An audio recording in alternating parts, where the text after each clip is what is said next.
बाबा आफ्नो परिचय दिनु त बाबा।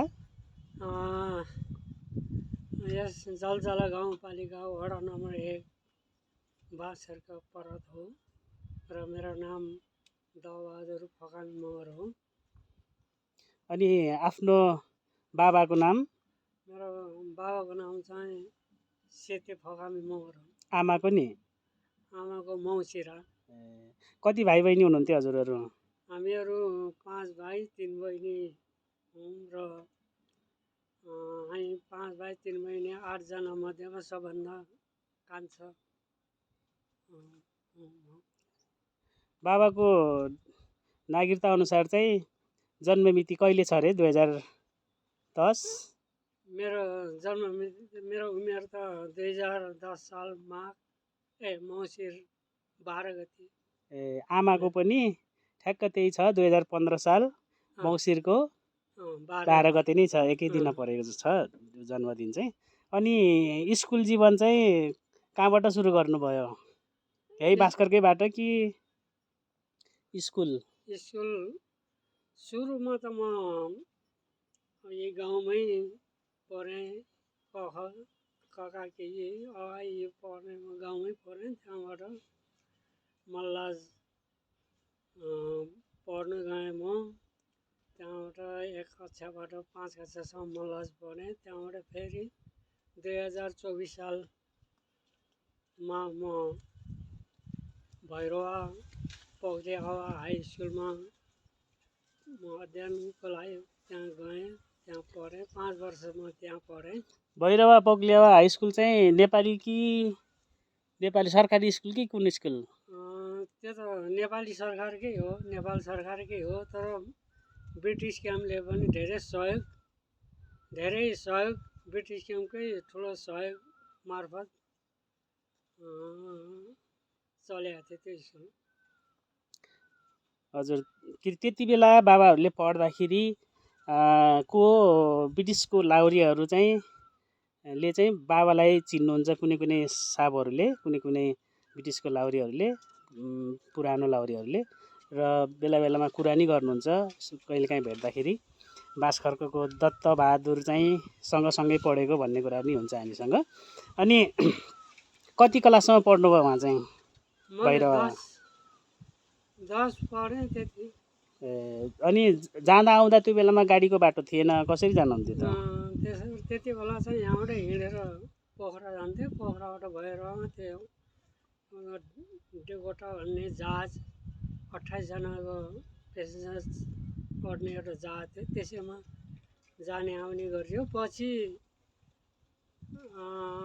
लास्ट 2029 सालतिर चाहिँ यो सिद्धार्थ राजमार्ग चलिरहेको थियो, सम्पन्न त भएको थिएन। जो पुतलीखेत स्याङ्जासम्म ट्रकहरू मालवाहक गाडीहरू आउने जाने गर्दाखेरि त्यसमा पनि 1-2 चोटि म त्यही ट्रक माध्यमबाट पनि जाने आउने गर्थेँ। तर त्योभन्दा पहिला खालि जहाजबाटै जाने आउने गर्थेँ। कति रुपियाँ पर्थ्यो त्यतिखेर जहाजको भाडा? त्यति बेला जहाज भाडा चाहिँ पुरा उमेर पुगेको बेला 44 रुपियाँ थियो। तर कम उमेरको 14-15 वर्षदेखि उँधोको लाई चाहिँ 22 रुपियाँ थियो। 22 रुपियाँमा म जाने आउने गरेको। अनि जाँदा आउँदाखेरि चाहिँ हजुरलाई छोड्न जान्थे कि तपाईँ हजुर एक्लै जान सक्नुहुन्थ्यो? मलाई पोखरासम्म छोड्नु जान्थे के अरे, त्यहाँबाट त म आफै जान्थेँ। यहाँबाट पोखरासम्म हिँडेर कति दिन लाग्थ्यो बाबा? 3 दिनमा पुगिन्थ्यो। अनि सुरुमा भर्ना गर्दा चाहिँ को जानुभयो? मेरो जेठा दाजु गएको। उहाँको नाम? दिलबहादुर। उहाँ चाहिँ ब्रिटिसकै लाहुरे? ब्रिटिसै हो। कुन पोस्टको हुनुहुन्थ्यो? सार्जन हुनुहुन्थ्यो। अनि पढाउनलाई चाहिँ खर्चहरू कसले दिन्थ्यो त बाबालाई? पढाउनलाई मेरो त्यति बेला खर्च वर्षको सबै खाने साने सबै स्कुल फिस सबै गरेर वर्षको चाहिँ 1400 लाग्थ्यो। त्यो चाहिँ दाजुहरूले नि दिएको हुन्, बाबाले नि दिए। म 5 वर्षसम्म 1400 हिसाबले पढेको हुँ। दाजुहरूले दाजुहरूले तिरेको। अनि त्यतिखेर त्यो स्कुल पढ्दाखेरि गेमहरू के खेल्नुभयो त बाबा?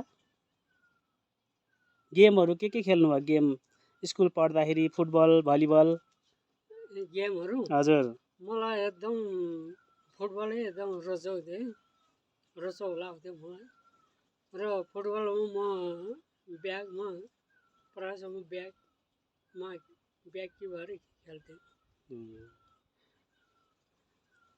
स्थानीय त्यहीँ मात्रै खेल्नुभयो कि त्यहाँभन्दा बाहिरतिर नि खेल्न जानुभयो? त्यहाँ बाहिर त त्यहीँ मात्रै हो। त्यही भएर हाई स्कुलहरूसँग हामी खेलिरहन्थ्यौँ। र दुई फेरा उहाँ नौतुना बुटवल इन्डिया नौतुनामा पनि खेल्नु गइथ्यो। हार जित के भयो त? के अरे अर्को टिमलाई जित्यो? हार जित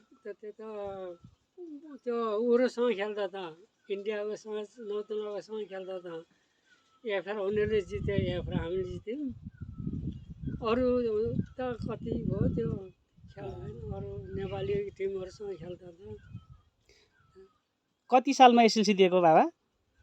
मैले 2029 सालमा। त्यसपछि चाहिँ भर्ती हुने यताउता केही भएन बाबा? त्यति बेला भर्ती हुने एकदम चान्स मौका त बेसी हो। तर मेरो कुनै ओजन उचाइहरू केहीमा नपुग्ने भएर म चाहिँ भर्ती हुन सकिनँ। भर्ती हुन इच्छा नहुँदै पनि म आफ्नो पुगेन। आफ्नो बाबाले चाहिँ पहिला एकचोटि मलाई भन्नुभएको के अरे पोखरा एयरपोर्टमा टिकट काट्ने बेलामा चाहिँ आफू झ्यालभन्दा होचो भएर अनि फलाना टिकट भनेर भन्दाखेरि खै मान्छे खै अरू के गरेको रे बाबा? त्यो चाहिँ यसो बाबाकै मुखबाट सुन्न पाइन्थ्यो। त्यति बेला त खास गरेर मलाई उमेर कम भएको शङ्का गर्यो उसले। यो उमेर अलिक बढी थियो कि हो त्यतिकै उमेर सानो गर्यो कि भन्ने सोचेर त्यहाँको जहाज टिकट काउन्टरको मान्छेले खै कत्रो हुनुहुन्छ खै कता भने त्यहाँबाट एकजना मान्छेले हो सानै छ नि मलाई बाबाभन्दा पछाडिकोले उचालेर पछाडिपट्टिको मान्छेले उचालेर झ्यालबाट ठिक छ ल साह्रै पो रहेछ सानै रहेछ त्यसरी गएको भन्ने कुरा। हजुर त्यसपछि अब स्कुलको लगभग एसएलसी 2029 सालमा दिइसकेपछि चाहिँ कहाँ जानुभयो त्यसपछि? म कहीँ पनि गएन, घरै बसेँ। गाउँमा बाँसकर्कै फर्केर आउनुभयो? फर्केर गाउँमै बाँसकर्कै गाउँमै।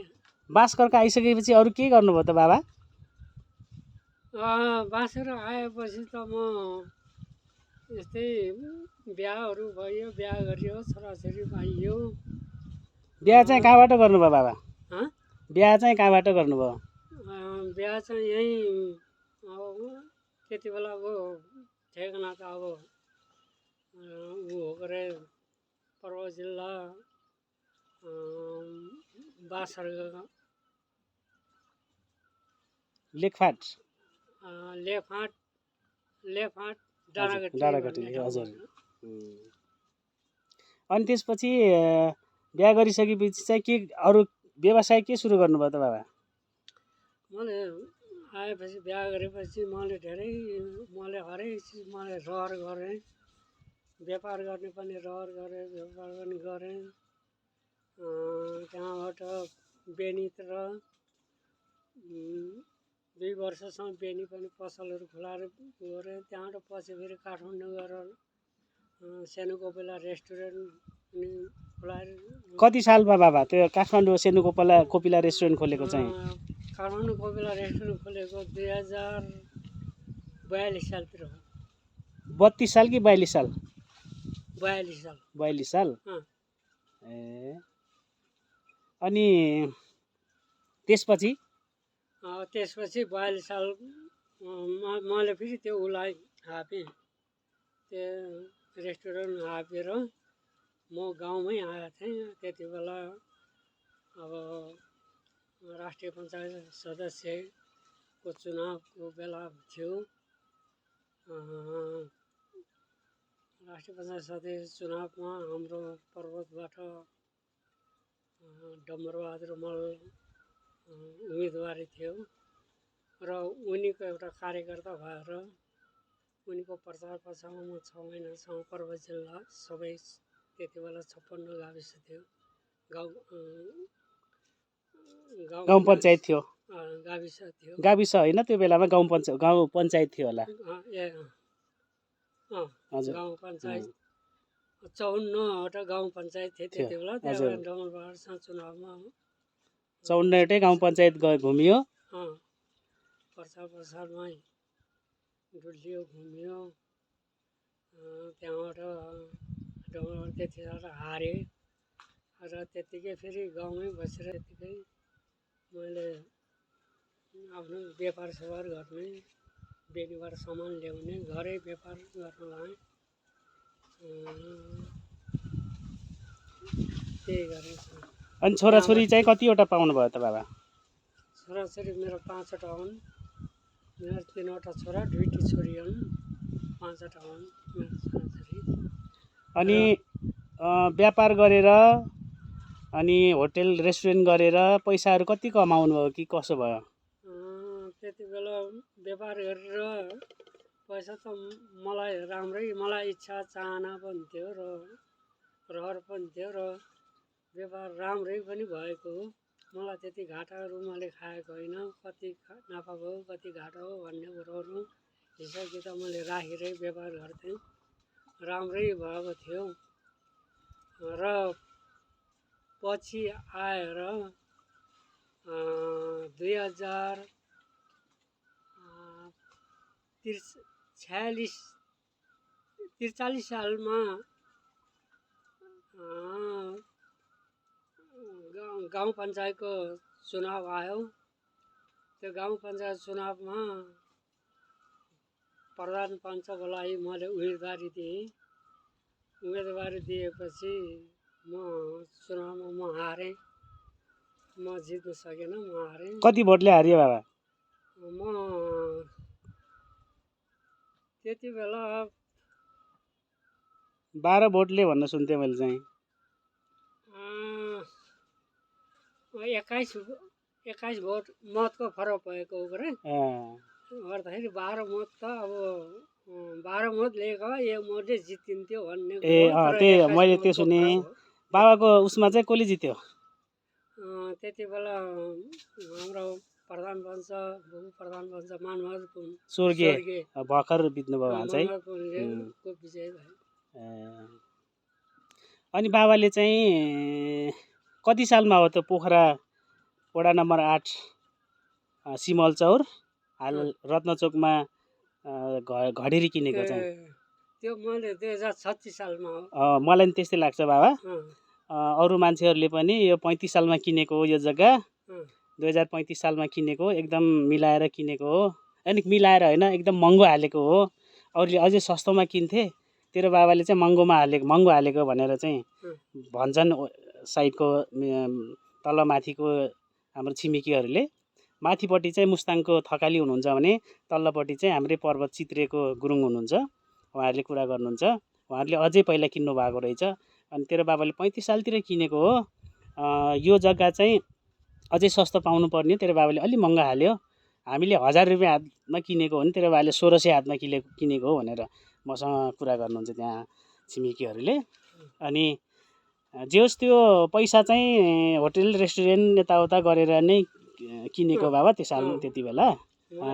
एकदम ठिक समयमा किनिदिएर हामी चाहिँ अहिले त्यहाँ बस्ने पाएछौँ होइन बाबा। केही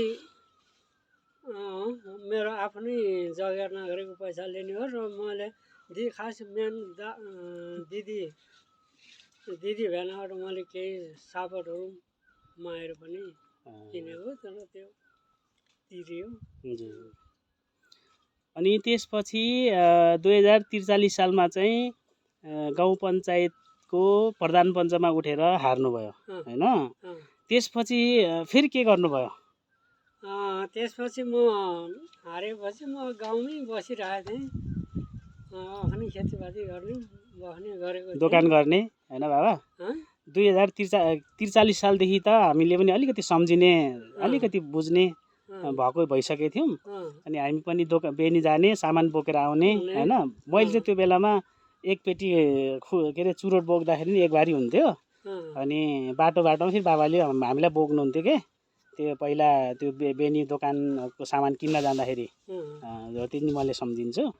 अनि त्यसपछि चाहिँ अब गाउँमै दोकान गर्ने अनि फलफुलहरू यताउता सुन्तलाहरू लगाउने होइन बाबा, त्यो बेच्न लाने बेनीमा। अनि फेरि बेनीबाट सामानहरू किनेर किराना पसलको सामान बिस्कुट मिठाई नुन तेल चिनी चामलहरू ल्याएर फेरि बेच्ने गरेँ नि होइन बाबा। अनि त्यसपछि फेरि 50 सालपछि 50 साल अनि यस्तो फेरि कति सालमा घर बनाइयो पोखरामा चाहिँ? 36 सालमा 35 सालमा घर किन्यो आउँदैछ। ल भन्नु त बाबा। त्यहाँबाट अब मैले पोखराको त अब 2036 सालमा होला 35 सालको आखिरतिर हजुर लिएँ। त्यहाँबाट त्यत्तिकै त्यो घरेरी त्यत्तिकै बसिरहेको थियो। पछि आएपछि मैले 2049 सालमा चाहिँ पोखरा घर बनाउनु मैले सुरु आँटेँ। त्यति बेला होलठेकमा दिएको होलठेक 3,70,000 को एग्रिमेन्ट गरेर बनाउनु दिएँ। पछि ठेकेदारले अलिकति तङ गर्यो के गर्यो गर्दाखेरि अलिकति 4 लाखमै अलिक बढी पनि खर्च भयो। त्यसरी बल्ल बनाएपछि फेरि म भाडामा दिएँ। म गाउँमै बसेँ। 49 सालमा बनाएको घर हो त्यो। त्यहाँबाट त्यत्तिकै गाउँमै बसेर त्यसै व्यापार स्यापार गर्ने त्यसै बेनीबाट सामान ल्याउने बेच्ने त्यसै त्यो गरियो। गर्दा गर्दै गरेपछि 2054 सालको गाउँ पञ्चायतको स्थानीय चुनाव त्यो बेला चाहिँ गाविसको त्यति बेला गाविस 2054 सालको गाविसको स्थानीय चुनावमा फेरि आफ्नो एउटा मैले नेपाल कम्युनिस्ट पार्टी एमालेको पार्टीको तर्फबाट मैले उम्मेदवारी गाविस अध्यक्षमा उम्मेदवारी दिएँ र मेरो विजय पनि भयो। विजय भएपछि मैले 5 वर्षसम्म 5 वर्ष पिरियडमा मैले गाउँको अध्यक्ष पदमा रहेर आफ्नो काम गरेँ।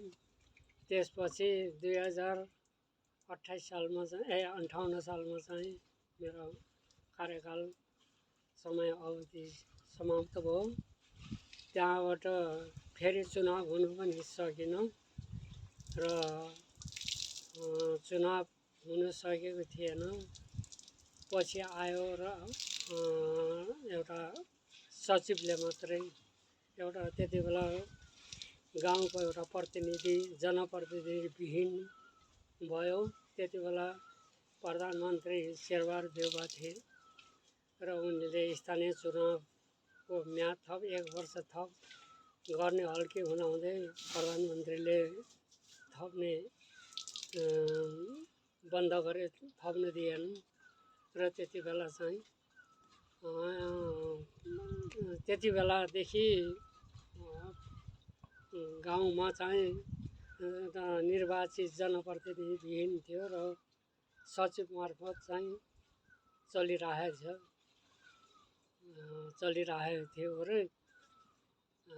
त्यहाँबाट मेरो कार्यकाल सिद्धिएपछि म त्यति बेला ठ्याक्क आफ्नो पुरानो बाबाले को जग्गाहरू घर जग्गाहरू बेचेर यता अर्को एउटा रणबहादुर गुरुङ घलेको घर 24 रोपनी जग्गा एउटै कम्पाउन्ड भएको घर जग्गा लिएपछि मैले त्यसबाट अब म अब कुनै व्यवसाय अब यसलाई नै म यहाँ सुन्तला लगाउँछु, केरा लगाउँछु भनेर 2049 सालमा मैले त्यो जग्गा लिएर मैले सुन्तला लगाउन सुरु गरेँ र त्यसको साथसँगै केराहरू पनि लगाउन सुरु गरेँ र भित्री बालीहरू लगाउने कोदो मकै धानलाई छोडेर सुन्तला लगाए सबै सुन्तलाभित्र अलिकति भित्री बालीहरू लगाउने बेनीतेलहरू बेच्ने तिर लागेँ। अहिलेसम्म म त्यही निरन्तरता त्यसैमा म सुन्तला बगैँचाहरू रेखदेख गर्ने। त्यो मेरो 24 रोपनी जग्गामा 500 बेर्ना 450 सुन्तला र 50वटा बोट चाहिँ कागती लगाएँ र अहिले बल्ल केही फल दिनु सुरु गरिसकेको छ र केही आम्दानी पनि पाइराखेको छु। केराबाट पनि फाइदै छ र सुन्तला र कागतीबाट पनि अहिले केही मलाई राहत मिलेको छ र राम्रै गरेर यसलाई स्याहार सुसार गर्छु। अब यसैबाट आम्दानी म लिन्छु। मेरो अब उमेर पनि अब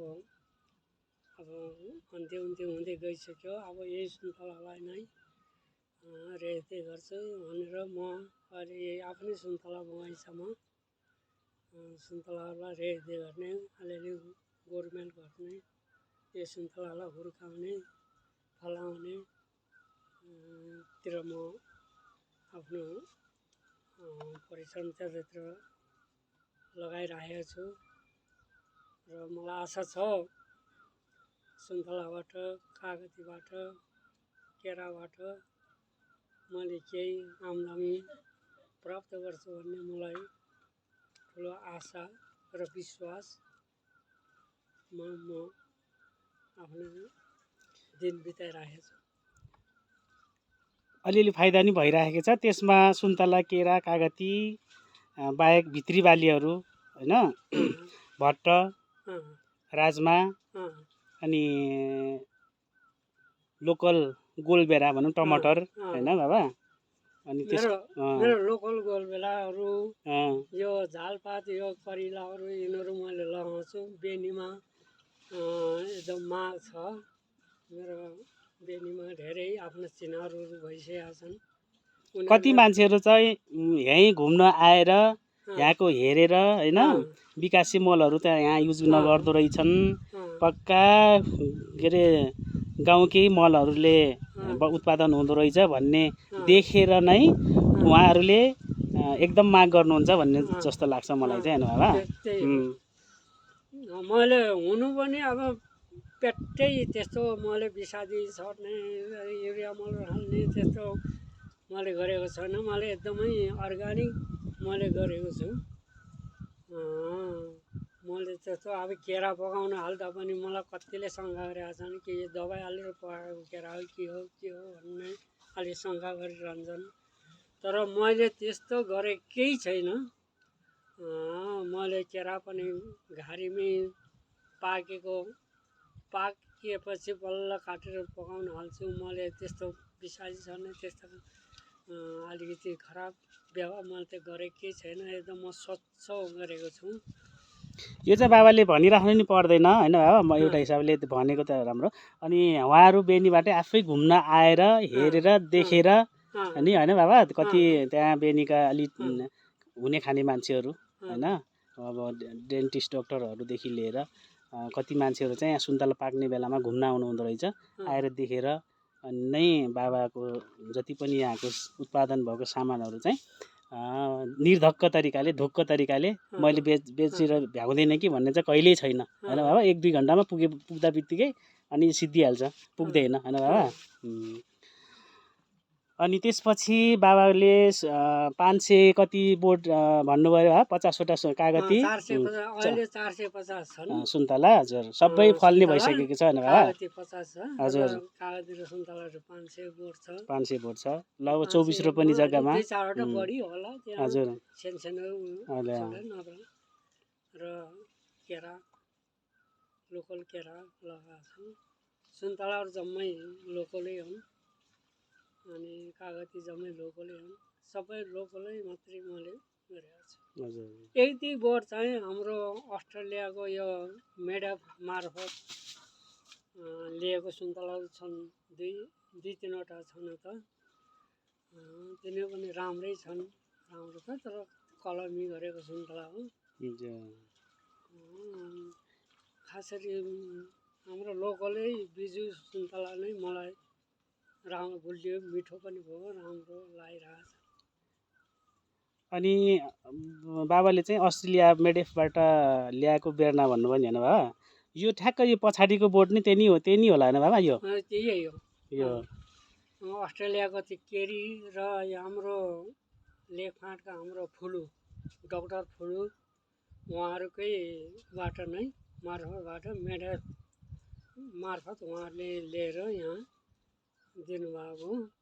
बाबाले यो कृषि सम्बन्धी नै भन्नाले यहाँ यसरी नेपालमा यसरी दुःख गरेर गाउँमै दुःख गरेको हुनाले चाहिँ केही फाइदा भयो कि भएन, अनि कुनै बाबालाई उसहरू आयो कि आएन, जस्तै विदेशतिर घुम्न जाने? मलाई यसरी यही मेडम मार्फत हाम्रो त्यो फुलु, डाक्टर फुलु, अस्ट्रेलियाको केरी, यिनीहरूकै र हाम्रो मेडपको लक्ष्मण पुन चाहिँ हाम्रो दाजुभाइ, हाम्रै भास्करकै हुनुहुन्थ्यो होइन? उहाँहरूकैबाट नै त्यति बेला यहाँको समाज परिचालक भनौँ अथवा हाम्रो यहाँको गर्ने हाम्रो कृष्णमान श्रेष्ठ, अनि हाम्रो सीता कर्मजा, उहाँहरूकैबाट मलाई थाइल्यान्ड यो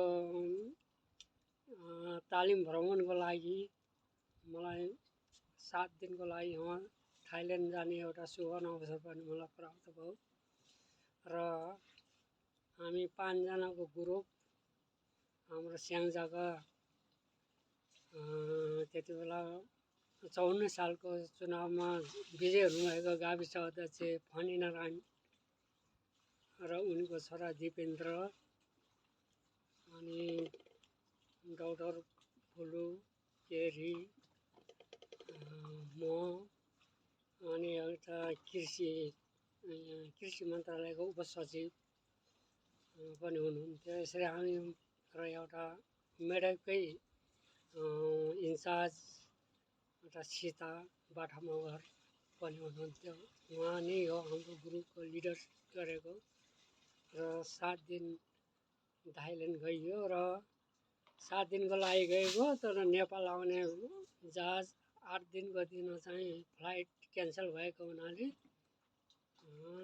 8 दिन बसेर 9 दिनको दिन हामी फिर्ता आएको। भनेपछि थाइल्यान्ड पनि जान पाइएको रहेछ होइन बाबा? अनि फेरि अन्त अरू देश पनि जानु भएको छ नि होइन बाबा? अरू देश त म होइन, आफ्नै पैसाले आफ्नै उसले नि? आफ्नो उसले त म जापान, मेरो छोरा बुहारी छन्, माइला छोरा बुहारी छन्, उहाँहरूले छोरा बुहारीले बोलाएको भएर जापान म गएँ, 3 महिना बसेर आएँ। अब फेरि जाँदै हुनुहुन्छ? अब फेरि केही समयको लागि थोरै समय फेरि जानु मन लाग्छ, गएर आउनु पाए हुँदो भन्ने भएको छ, भिसा पायो भने। भनेपछि जागिरहरू खानुभयो कि खानु भएन त बाबा नेपालमा? मैले जागिर त अब 2043 सालमा हाम्रो यो मल्लाज पुँदी खोला सिँचाइ आयोजनामा चाहिँ मैले अस्थायी पिउन जागिर मैले खाएको, अस्थायी खाएको हुँ। त्यहाँबाट पछि यो नहर त्यति बेला बहुदलको उसले गर्दाखेरि बहुदलको चर्काचर्की हुँदै गएको थियो, त्यो गर्दाखेरि त्यो बजेट पनि थप भएन। त्यहाँबाट त्यो योजना त्यत्तिकै तुरेर बसेको थियो। र त्यसो गरेर पनि यहाँ सामानहरू भएको हुनाले मैले त्यो गरेर जागिर खाँदै थिएँ। खाएपछि अब फेरि मैले अब यो छोडिदिन्छु, अब उता जानुपर्छ भनेको थियो, उता ज्ञाति अन्त म जान्नु भयो म जाहिर म छोडिदिन्छु थाहै हुने उता जाने भने त्यतिखेर ज्ञाति अथवा फलेवास जाने भने चाहिँ म गएन त्यहाँ थाईको अवसर पाउँदा नि जानु भएन होइन बाबा थाईको अवसर उता गयो भने थाई हुन्छ उता जाम भनेको थियो तर बाबाले चाहिँ म यहीँ भास्करकै यहीँ बसेर अब म कृषि नै गर्छु म सुन्तला लगाउँछु होइन म गर्छु भन्ने सोचेर नै होइन अब अरू अरू अब त्यो छोडेपछि अरू जागिर पेसा भएन बरु के अरे दोकान थाप्छु घरमा अनि गाउँमा भएको जति पनि बेच्न मिल्ने चिजहरू बेनी लगेर बेच्छु होइन बाबा त्यस्तोहरू चाहिँ सोचियो अनि गर्दा पनि बाबाले धेरै दुःख गर्नुभयो अब न्युरोहरू टिपेर पक्का अर्ग्यानिक न्युरोहरू टिपेर होइन बाबा अनि त्यसपछि यहाँ आफ्नो बारीमा आफूले फलाएको सुन्तला अनि केरा अनि त्यसपछि काँक्रा होइन बाबा टमाटरहरू लाने बेच्ने उताबाट फेरि सामान लिएर आउने यहाँ बेच्ने दोहोरो फाइदा भयो बाबा त्यो चाहिँ एकदम राम्रो कमाइ हुन्छ त्यस्तो गऱ्यो भने चाहिँ र त्यसले गर्दाखेरि अब पहिल्यै रहेछ 2036 सालमा रहेछ किनभने किनबेच गरेको नि थाहा हुन्छ त्यो आफ्नो जग्गा चाहिँ कति सालमा गरे अर्काले भन्यो यति सालमा भनेर उनले अन्दाजीको रूपमा भन्ने हो भने चाहिँ खास कागज हुन्छ होइन बाबा 2036 सालमा किनेको रहेछ अनि त्यसपछि अनि घर बनाएको नि 49 सालमा बनेको रहेछ नि बाबा त्यो नि सम्पन्न नि कागज छ त्यो चाहिँ होइन बाबा सम्पन्न अब त्यो चाहिँ त्यति नक्सा बनाएरै बनाएको घर हो त्यसले गर्दा सम्पन्नको उस हुन्छ अनि त्यो पनि उसमा रहेछ अनि त्यसपछि बल्ल गाविस अध्यक्ष भएको चाहिँ 2054 सालमा होइन बाबा मलाई यो सिँचाइमा मलाई काम गर्नु मलाई सिँचाइ आउने भन्दाखेरि मलाई धेरै खुसी लाग्यो अब मल्ल बाँसेकोमा पानीको दुःख छ अब सिँचाइ आउने हो भने त जाति भयो भन्ने मैले एकदमै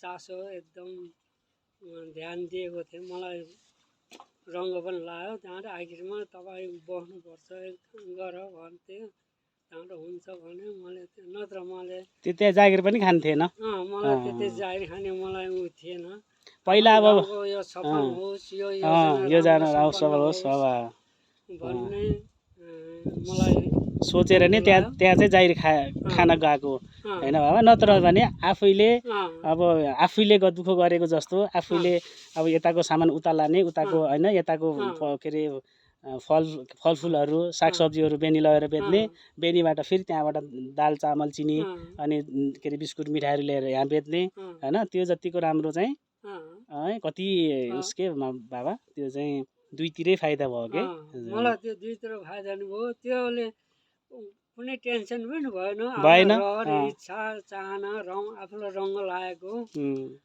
पनि त्यो व्यवसायलाई मैले असाध्यै प्राथमिकता दिएको थिएँ पहिलेदेखि मैले नि बाबा मैले बुझ्ने हुँदाखेरि अब जस्तै 48-49 सालतिर बाबासँग बेनी जाने सामान लिएर जाने अनि बेचेर फेरि बेनीबाट सामान लिएर आउँदाखेरि एक दिनमा 3500-3000 रुपियाँ चाहिँ फाइदा भएको मैले सोच्थेँ क्या बाबा अब दुईजना बाबा मैले बोकेर गयो अनि बेनी लगेर बेच्यो बाबाले धेरै बोक्नुहुन्थ्यो मैले थोरै बोक्थेँ त्यसपछि त्यो बेच्दाखेरि लगभग 1500-2000 हुन्थ्यो 2000 रुपियाँ हुन्थ्यो दुईजनाले लगेको होइन बाबा फेरि उताबाट ल्याएर बेचेको सामान फेरि त्यही 1500-2000 हुन्थ्यो गर्दा त लगभग दिनमा 4000 रुपियाँको कमाइ हुन्थ्यो त्यो बेलामा के बाबा त्यसले गर्दा पनि अलिकति राम्रो हुन गयो बाबा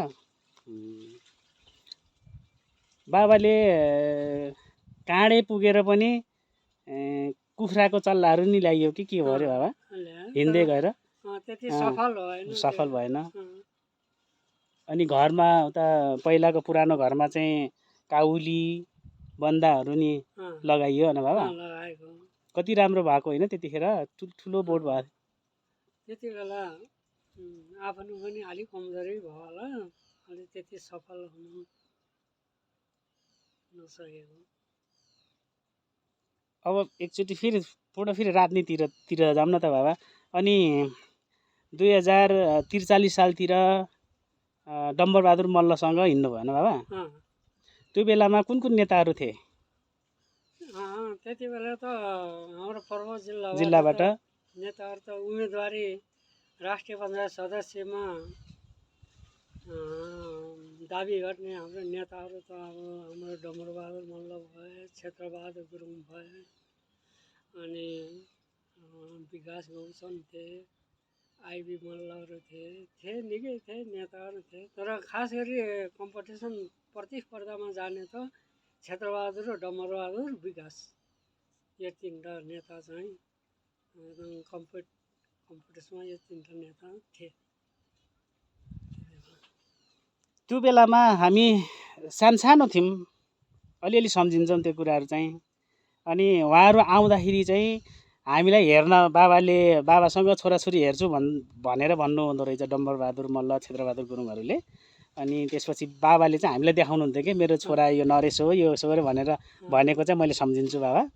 अनि उहाँहरू आइसकेर राजनीतिको कुराहरू गरेको नि मैले सुन्थेँ क्या बाबा। अब यस्तो छ उसो छ, फलान ठाउँमा जाने, यो लोप्रे जाने, डाँडाकाँटी जाने, फलान अब जाने, यताबाट प्रचार गर्दै जाने होइन बाबा। त्यस्तोहरू चाहिँ मैले मजाले बुझ्थेँ त्यतिखेर, सुन्थेँ। अनि मैले पनि उहाँहरूको नाम चाहिँ अहिलेसम्म बिर्सिएको छैन। क्षेत्रबहादुर गुरुङ, डम्बरबहादुर मल्ल होइन, विकास गौचन होइन, यिनीहरूको नाम। अब बाबाको साथीहरू टेकबहादुर विश्वकर्मा होइन बाबा, उनीहरू चाहिँ बाबाकै साथीहरू हुनुपर्छ। उनीहरूले हजुर, उनीहरू चाहिँ दक्षिण भेगतिरको हुनुहुन्छ होला सायद, पर्वत जिल्लाको। त्यति बेलादेखि राजनीति चाहिँ पञ्चायतकालदेखिको राजनीति चाहिँ मलाई नि अलिअलि थाहा छ, तर मैले बाहिर चाहिँ देखाउँदिनँ अहिलेसम्म बाहिर चाहिँ देखाएको छैन। म यो पार्टी मनपर्छ, यो पार्टीमा लाग्छु, यो पार्टी ठिक छ, यो पार्टी ठिक छैन भनेर चाहिँ अहिलेसम्म मैले भनेको छैन क्या बाबा।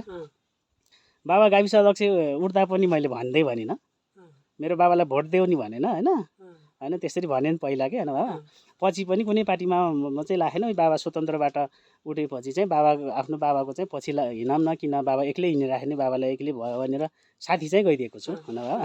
हजुर, अनि अरू केही भन्न मन छ बाबा? भिडियो नि अलिकति लामो भइसकेछ, 37 मिनट जति भयो। केही छ अरू कुराहरू बाबा, त्यो आफूलाई भन्न मन लागेको छुटेको कुराहरू? अरू त एकचोटि मैले बाबा के अरे यो जति पनि यो लगानी गरेको पैसाहरू चाहिँ आफू एक्लै गरियो कि के अरे कुनै यो अनुदान हुन्छ नि, अनुदानहरू? मैले यो यति जति अहिलेसम्म जति गरेँ, व्यापार गरेँ, फलफुल गरेँ, सबै गरेँ, घर बनाएँ, गरेर किनेँ, यो कसैसँग पनि मैले लोनमा पनि लिएन, कसैबाट ऋण पनि लिएन। मैले सिर्फ मेरो दिदी भएन, साइली दिदी भएनसँग भने केही थोरै सापटमा आउने, ऋण ल्याउने, त्यहाँबाट फेरि दिने गरेको। मैले त कुनै सङ्घ संस्था कतैबाट मैले ऋण ल्याउने गर्ने केही पनि गरेको। भनेपछि मैले पनि अलि यसो सोच्दाखेरि जाहिर खान यताउता भन्दाखेरि बरु आफूसँग जे छ त्यही होइन, उत्पादन गर्ने, बेच्न लाने, फेरि ल्याएर फेरि आफू उत्पादन फेरि आफूले दुःख गर्ने हो भने चाहिँ आफ्नो जिन्दगी चाहिँ खुसीले भन्दा पनि एकदम होइन ठिक राम्रो तरिकाले चाहिँ गुजर्छ जस्तो लाग्छ। स्वास्थ्यलाई नि राम्रो हुन्छ होइन बाबा। अहिलेसम्म बाबालाई त्यस्तो प्रेसर सुगर केही पनि छैन नि बाबा? ए बाबाले चाहिँ अझै मैले भन्न बिर्सेँ, पामेमा पनि खेत किन्नु भएको छ, खेत लिनु भएको छ होइन बाबा? पामेमा खेत चार रोपनीमा अलिकति बढी छ। पामेमा खेत लिँदाखेरिको भने मैले त्यति बेला एनआइबी ब्याङ्कबाट मैले एनएमबी के हो? हजुर एनआइबी ब्याङ्कबाट चाहिँ होइन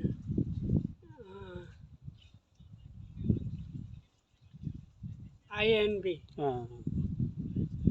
अहिलेको इन्भेस्टमेन्ट विकास ब्याङ्कबाट चाहिँ मैले लोन लिएर त्यो जग्गा किनेको हो र त्यो लोन दिन मेरो अझै छ, अरू पाइन्न, मेरो अरू ऋण छैन।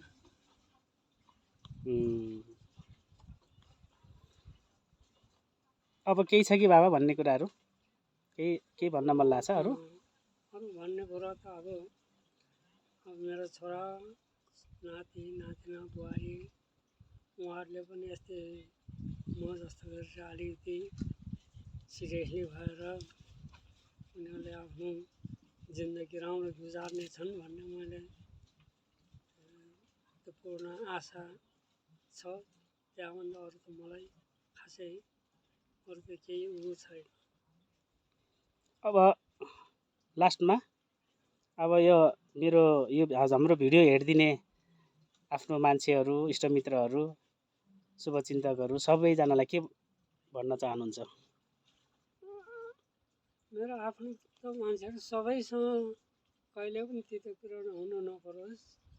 उहाँहरूसँग सधैँ आफ्नो सम्बन्ध राम्रोसँग रहिरहोस्। उहाँहरूको सबैलाई मैले आफ्नो एउटा आदरपूर्ण रूपले मनबाट हेरेको छु, देखेको छु र हेरिराखेको छु। र मेरो सम्पूर्ण आफ्नो इष्टमित्र आफ्नो मान्यजनजीहरूलाई चाहिँ मैले आफ्नो एउटा कुराहरू दुई चार कुरा मैले पोख्नु पाएँ र उहाँहरूसँग म सधैँ नजिक रहन चाहन्छु। उहाँहरूसँग सधैँ राम्रो शुभ उहाँहरूको एकदम सहयोग पनि र राम्रो मिलनसार आफ्नो व्यवहारहरूप्रति अपेक्षा राख्दै म यति नै उहाँहरूलाई भन्न चाहन्छु। हस्त नमस्ते।